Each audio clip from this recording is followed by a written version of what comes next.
now we come to this picture right here, right? This is TA.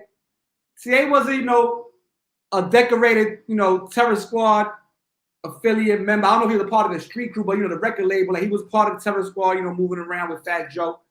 Recently, he started, doing some interviews where he's saying a lot of stuff. He wrote a lot of rhymes. He's saying he put in work. He's the one who allegedly laid hands on Pat Poos. He also, said he's been disrespected by Fat Joe before, came back around, started messing with him. He never, and right now he feel like he didn't get his just due. So he's talking a lot about different things. Like I really don't care about the what he's talking about as far as like what him and Fat Joe went through or what they had going on. My thing is that he said the writing part. Do you think that now there's different types. We in the studio, we vibing. You might get a vibe, a bar from me. I might, what I'm saying, we might be bouncing bars back and forth off each other, whatever, right?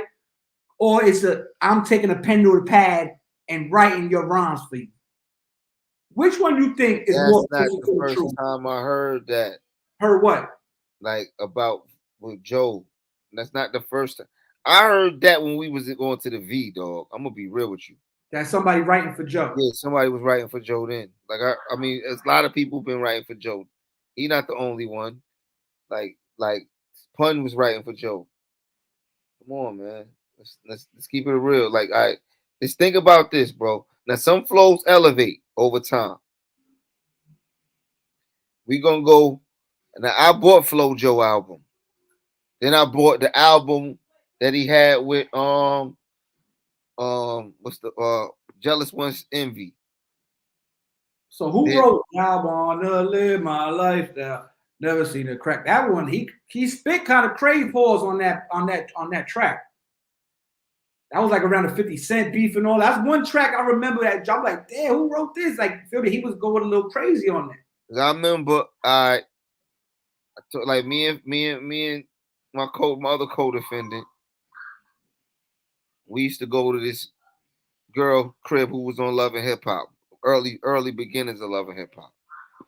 So boom, I remember I got it like cause she like at that time, like we was moving and shaking, and she used to fuck with like she told us like she used to be in the A and all that. She used to style videos and shit, so she was around heavy hitters. She used to be around Dude. She used to be around Big Meech and them and all that shit. So at the time, like I was over there one day, and a dude from the Bronx he used to fuck with Murder Inc. and he used to fuck with Fat Joe and them. I think his name Harry O or some shit. Yeah, he's been Murder Inc. Yeah, he used to be with and he used to fuck with Fat Joe and them, and it told me like he penned some shit, like like then, you know what I'm saying? Briss was good, yeah. So see, he wasn't on Never Nice though. I don't think. Nah, but then he said that like he told me about other people like for crack. Like, and he said Cuban Link. But my thing is, if you dudes is penning some shit, why y'all niggas never pop like that? Cause he had the like he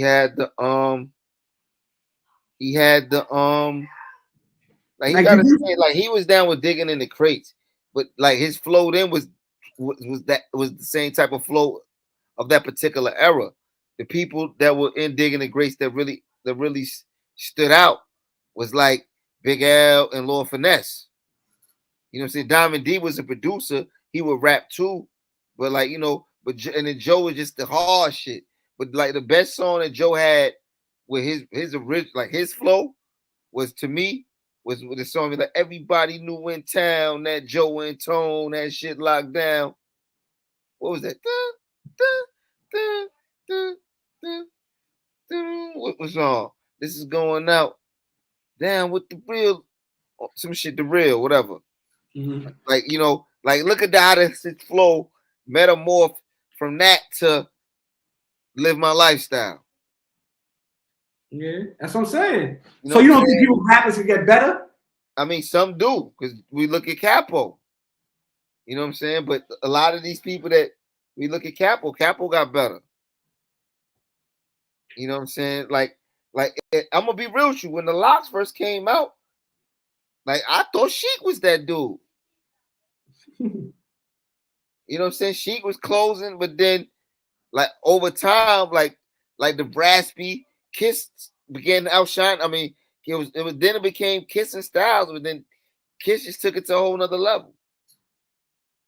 Yeah, definitely. But I'm not saying like these accusations against Joe are not like this is not nothing new. I'm pretty sure Remy might have pinned for Joe. You think so? You may never know. Remy might. I mean, she may never disclose it, but I'm pretty sure Remy might have pinned something for Joe.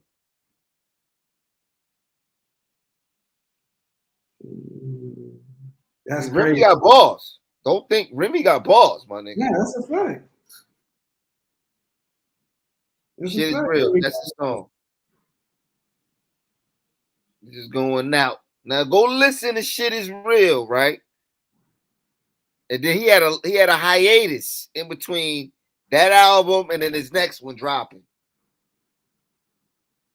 And then visualize the point I'm trying to make.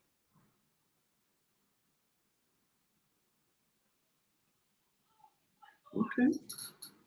I guess. I need do you think this takes away from his like prestige in the hip hop, history? No, I always kind of had the perception that he was like, a better version of Diddy.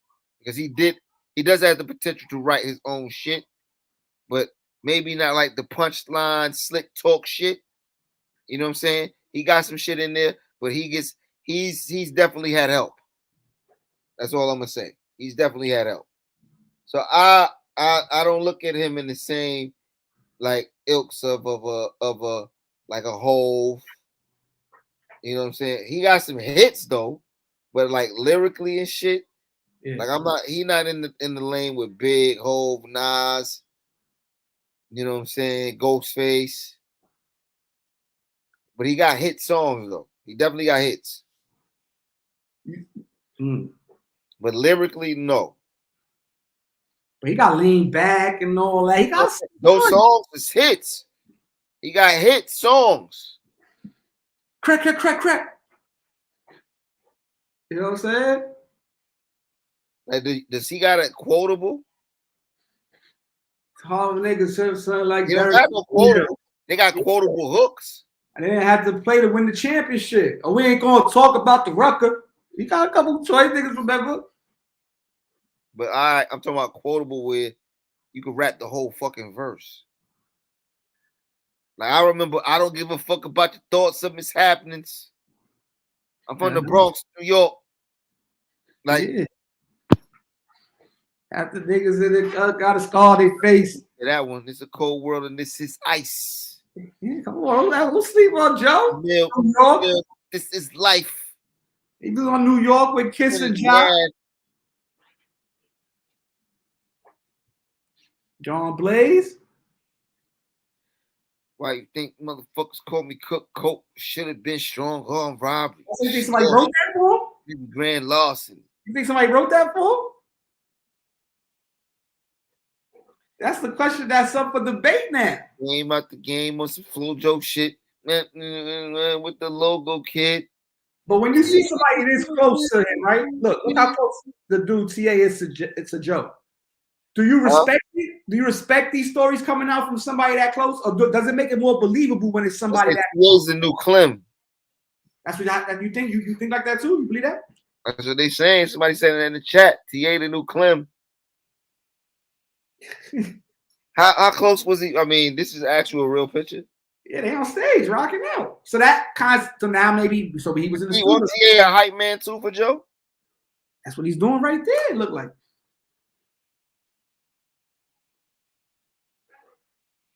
And Joe was giving him shorts too. He said. These niggas allow themselves to be. See, this is the thing about it, bro.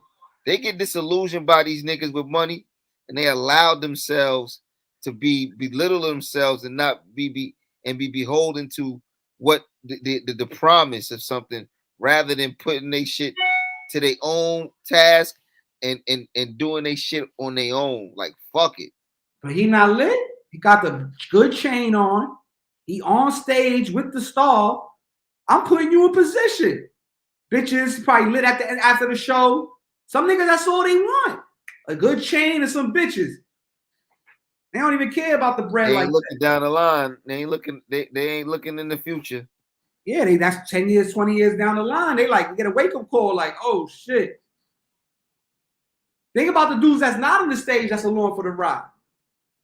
He on the stage. He got a mic. He could, That's why I was like, do you believe it more because it's coming from somebody like that? Or do it like, or you think it be some cat? Everybody dramatizes the story a little bit. You got to know that. It's like a book. Yeah. You know what I mean? Yeah, he'd definitely be along for the ride. That's a fact. Mm-hmm. But hey, something's better. Might be better than being in the hood, sitting in the hood doing nothing. And then he said he used to play ball. He was nice, and I forgot who he said he played against and all that. But I mean, Tony Sunshine, but he had a moment he wasn't rocking with him either. Some dudes double back, Remy double back. So what happened with TA? Like what happened? Why did he fall out with Joe? It's over money? Yeah, like he just realized he wasn't. I'm not from what I don't think 50 in front that he wasn't where he felt he should have been after all that time. Especially then when he start thinking back. According to him, he put in a lot of work. He wrote a lot of stuff. He was on the road with him all these time. He was, so. Like I said, he talked a lot of personal shit too. I don't really, we can talk if you want to go watch it. Felt like he wastes his time. Yeah, like he didn't really get too much. You know what I'm saying? Like, and now it's like when it's all said and done, and now the show's over, I ain't around no more, and now I see that I really don't got shit to show for it. I probably don't even got too many connections because they gonna side with Joe. Joe. He did. I heard he said that Joe was paying him $250 for mad shows. $250. That's damn. At least he was getting more than Charleston White. Charleston was getting $252 after they upped it. So you bumped into him in the Dipset versus Lots at the verses? Him and his goons? Who, Chris?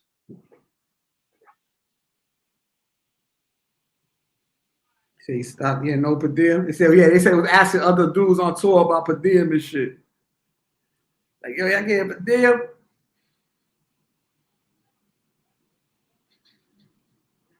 No joke, got man niggas on the road. Probably Terror Squad run deep. Yeah, they do. You ain't catching them lacking. He said TA supposed to be like Khaled and Pistol Pete. Mm-hmm. So what did him and Joe fall out over? That's the $1 million question. What did they fall out over? If he's supposed to be like Khaled and Pistol Pete, what did he do? Did he steal something? Mm-hmm. He said that Rucker Park story PoRo was legendary. Khaled don't even fuck with Joe. Khaled do fuck with Joe, bro. He be with Joe. Definitely. Joe be riding in the drop top Maybach.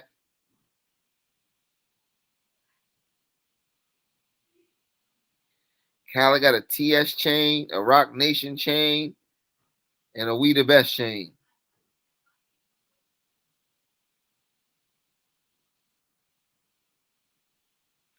We the best.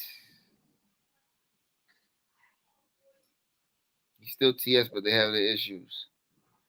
This must be some new shit then. What they got issues about? Exactly. It's got to be something new. To Khaled and Joe? They got issues over. I don't know. I just don't like how Pun's family was done. Okay. Joe ever been on a Khaled album? Of course. Definitely. Plenty of times.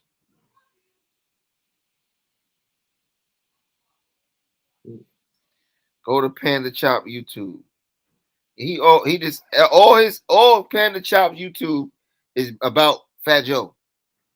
Yeah, they got a whole little community that's kind of going crazy with this Fat Joe content. I ain't Yeah, gonna. that's what I'm saying. Like Pan the Chop, everything's about Fat Joe. That's where the TA interview is at. Like, Yeah, they got I know Cuban Cuban. Link is on Pan the Chop. Like, Yeah, like I think even Tony said something about it. He spoke on certain things, if I'm not mistaken. Or they got a clip of him. Yeah, they loving it. They going crazy. Roseman and Eric Crab. Yeah, he fucked that. That's just from the crib. They from the crib together. And they kind of blew up together around the same time. Charlie Rock passed away, right? Rest in peace. yeah, he did. But yeah, I don't know. So you saying it don't take away from what he done? Terror Squad, CEO, Big Pun, Remy Ma, him himself, Platinum Album, Jealous Was, Still Envy. No, you can't take away from what he's done.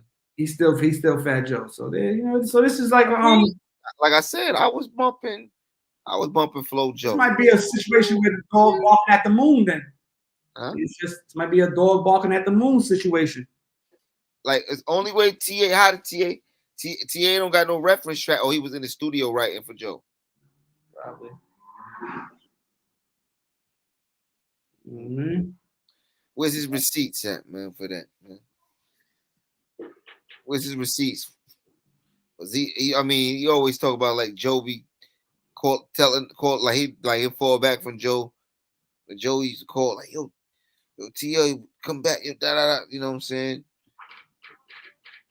Then he seen like he said the first day he met Fat Joe, first day, so I was getting money in the streets. First day I met Fat Joe, I had 19,000 in my pocket.